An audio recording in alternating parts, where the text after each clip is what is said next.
looking into the papers and also then having a conversation this morning right around things that we ought not to forget, even as we look at some of these stories. And joining us on the line this morning as we do go into issues of lest we forget is Kabando wa Kabando. Hello, good morning. Good morning, hello. How are you doing today? We are doing well, and you? We're doing well, Asante Sana, and thank you for joining us this morning. It's good for us to cap the week, and even as we are looking at stories that make the headlines, we often have to tell ourselves that we ought not to forget what is really going on. So, Kabando, since the last time we spoke last week, it seems that 100 years have passed and that many things have happened in that time, where there is a demand for justice, where there is a call for certain people to do the right thing, and where there is looking at a short-term future where things will not just continue to be the status quo. And also those in leadership saying certain things about how, the discourse will continue. But we remind ourselves that there are certain things we ought not to forget. And that's why we do this with you as we wrap the week. But from your perspective, from the last time that we spoke until now, so much has happened. And we just want to start from the place where we ask, what should we not forget at this point as we are going forward?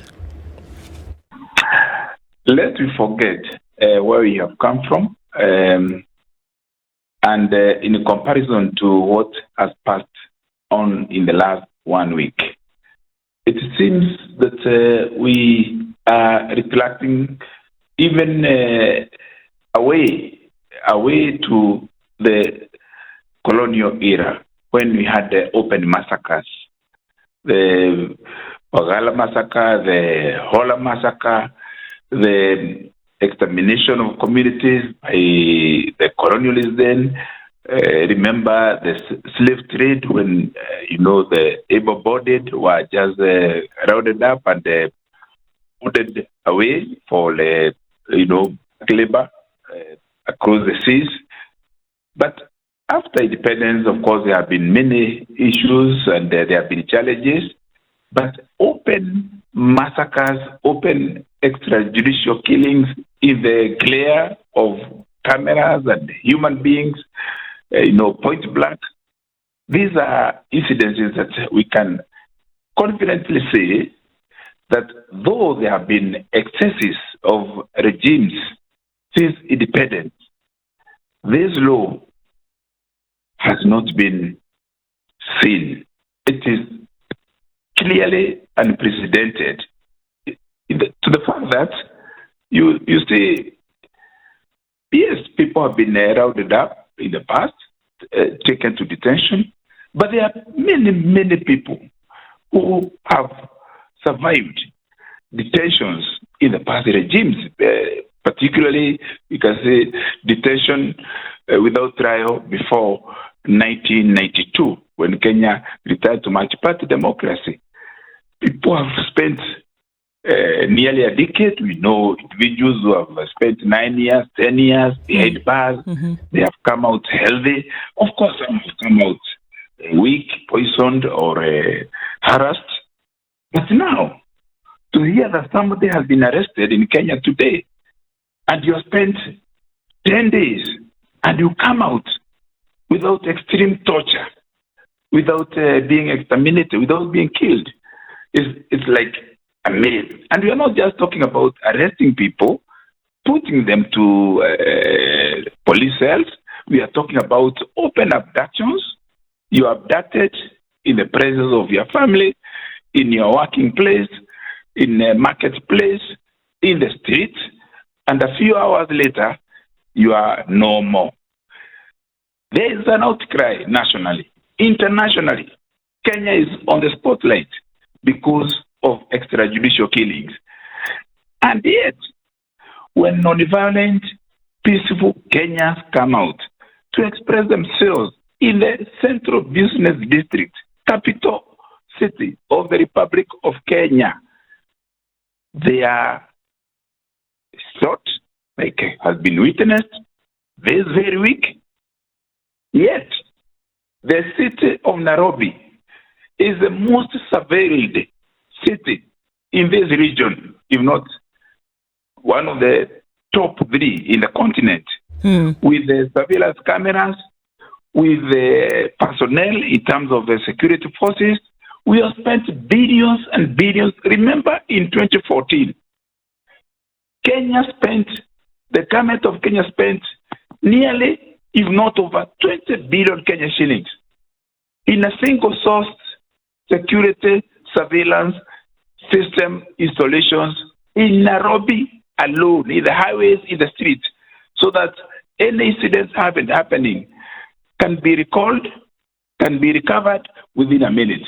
So cameras that have cost billions of shillings, police force, which was turned to a police service so that it can have the spirit and the professionalism of utumishi kwa wote, see terrorism against its own citizens.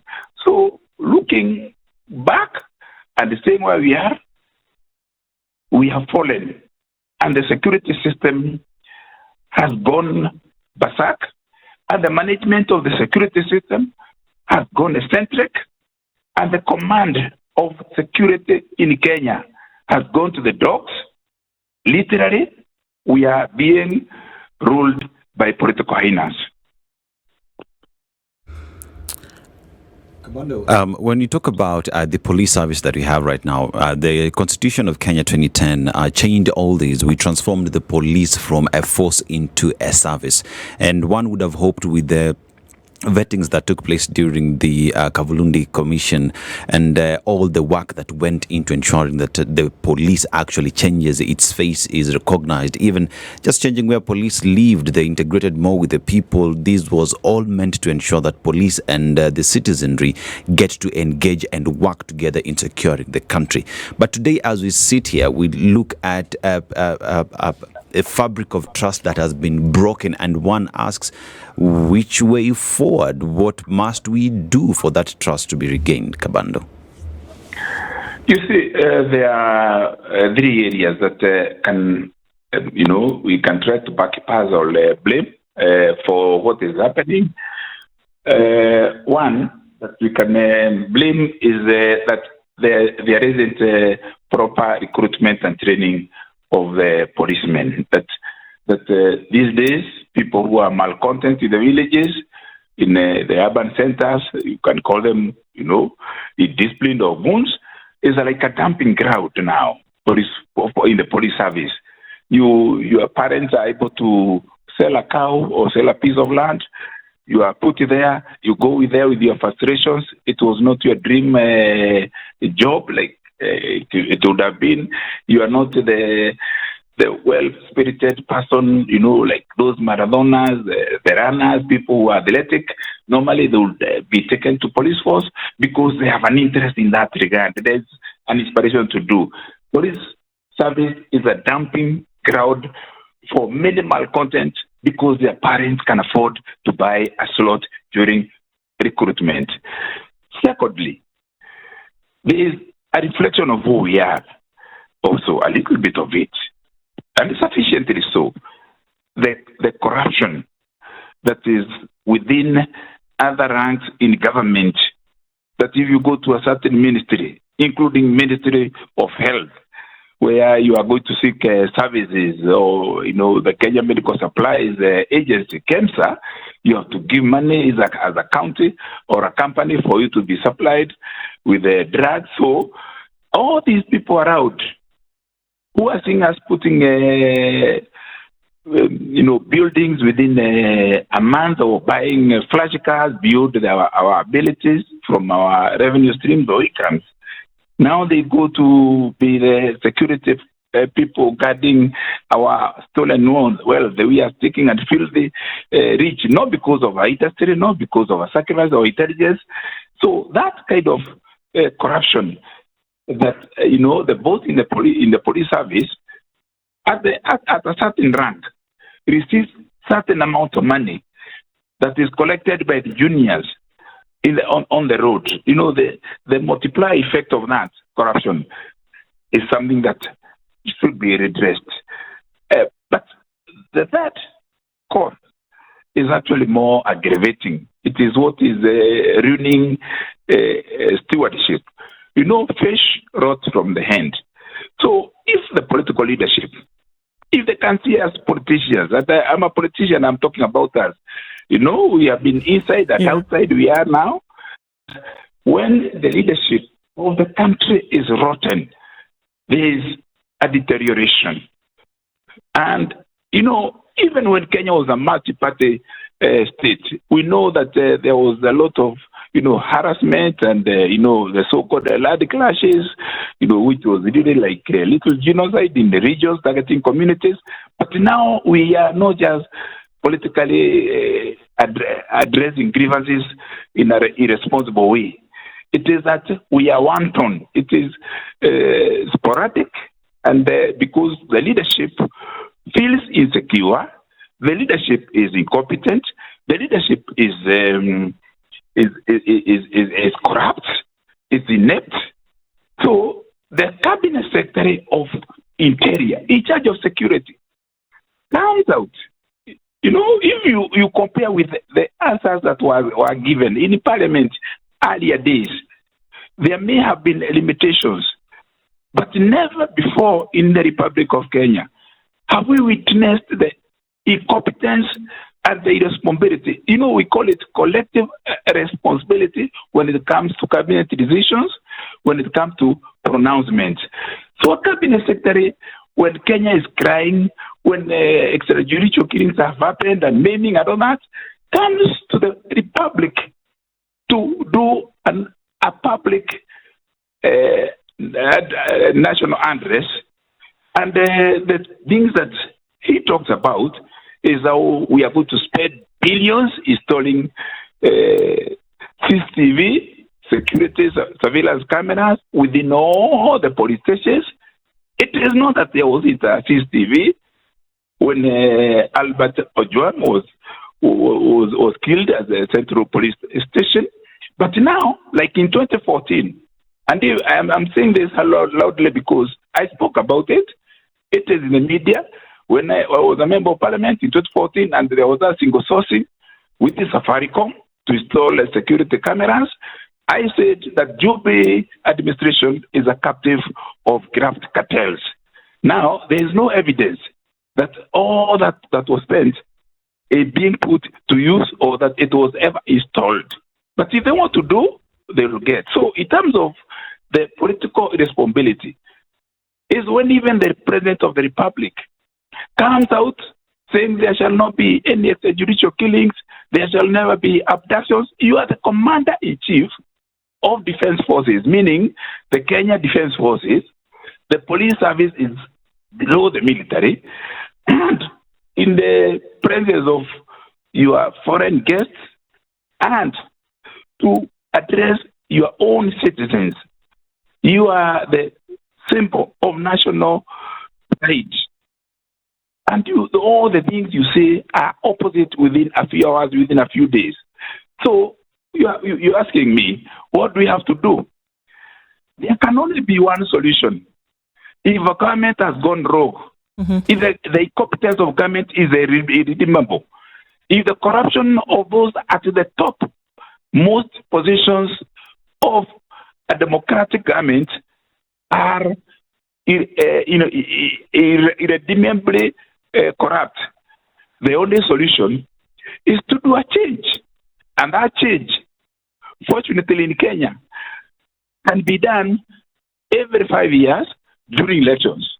But the Constitution of Kenya, which clearly states that the people are supreme, when things are gone so wrong, everybody is being killed, everybody is being maimed, everybody can be displaced. The Constitution allows for a recall. And that recall necessarily doesn't mean waiting for another state-captured IEBC to conduct an election. A non-violent uprising, a civil demand. That's why we talk about pickets. That's why we talk about petitions. That's why we talk about non-violent protest. People marooned by a government gone crazy, gone murderous. have a moral, ethical, and democratic, even spiritual responsibility, let me say obligation, to defend themselves in the best way possible. That's why Bangladesh has been celebrated. That's why we celebrate South Africa. That's why we say Mandela was a hero, Walter Sisulu was a hero, Oliver Tambo was a hero. That's why we even say even our own commander was a hero. That's why we say even founders of Kenya were heroic. We talk about Muthoni Nyajiro, who in 1982 charged men at the Central Police Station during colonial times when men appeared cowardly. There came a lady, gracious lady, bold called Muthoni Nyajiro, charged men in 1982 when Harry Duku was being detained at the very Central Police Station where Albert Ojwang was killed. She said, you men, if you are so cowardly, remove your trousers, wear our skirts. Of course, he was shot by the colonial government and he was killed. But what is the difference now between 1992, when a lady came out to lead protest at the Central Police Station in 1982, and in 2025, when we see young girls, young ladies in their 20s, in their early 30s, the Gen Zs, forcibly removing face masks, or policemen wearing them when they are terrorizing them in the streets of Nairobi, against a court order that they shall not conceal their facial identity when they are either guarding or they are controlling public protest. Yeah. Political responsibility in Kenya today is the most urgent action needed because people cannot wait until they are all examined. And if we are seeing this in 2025, the big question in Kenya today, if in 2025 we are helpless, we are being raided and abducted from forlorn villages 500 kilometers away from Nairobi to come to be killed in Nairobi. And while we are in Nairobi, those who are surviving to protest against those who have been terrorized and they have been killed, and we are also openly being shot, and except for social media and the cameras of the small phones capturing those incidences, nothing would be done. In any case, where is the Deputy Inspector General of Police, DIG, Eliud Langat? Many days after everything clearly indicates that he is the main culprit and main complainant, you know, he says, I've stepped aside, signs himself a letter, and says, I am appointing so and so to act on my behalf in that time. Then you have the Independent Police Oversight Authority, so-called Independent IPOA, which is actually staffed with the political surrogates, stooges, nothing going. Even when the main suspect is being questioned, it is in the camera. It is even hidden entry and exit of him going to the questioning room is not visible. You know, Kenya has gone to the edge and on the cliff, and there is nobody and there is nothing absolutely that can say that Kenyans will move back to create more space to be pushed to the cliff and to the ocean of crocodiles. We are at the edge of the cliff on the precipice, and enough is enough. And that's a place for us to get a jolt and to remember. And that's why we do Lest We Forget with you, Kabando, to remember some of these things. And I take us back into history when somebody said we need to stand up and make a change. Shoot me if you will, but the need to make the change is going to remain long after I'm dead. And we see this happening, like you say, on the precipice. And if we don't make changes, we then might see ourselves in a position where we will not like it. Lest We Forget is something that we must do, and we're glad that you do this with us. And we look forward to when we can have a Lest We Forget conversation face to face with you, Kabando. But thank you for doing this morning. Thank you very much for hosting, and looking forward to coming to the studio. Keep the good work, and we say, Viva Kenya. We pray for peace. We pray for resilience and renaissance. Kenya is our motherland. It is irreplaceable. We shall own it. we shall recover it. We shall rescue. Asante sana. That's Kabando wa Kabando, unless we forget this Friday morning. And as we get towards the top of the hour, we remember that, as these stories continue to make the headlines, there are things that we look into that we must continue to discuss.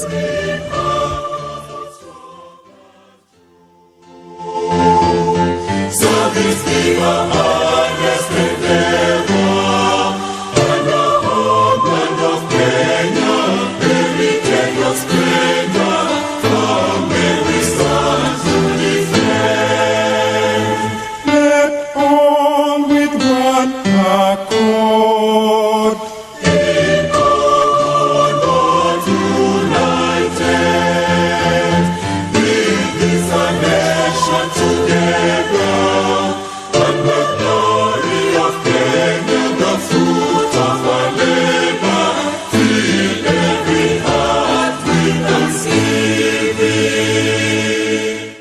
This is the Situation Room, the only way to start your day.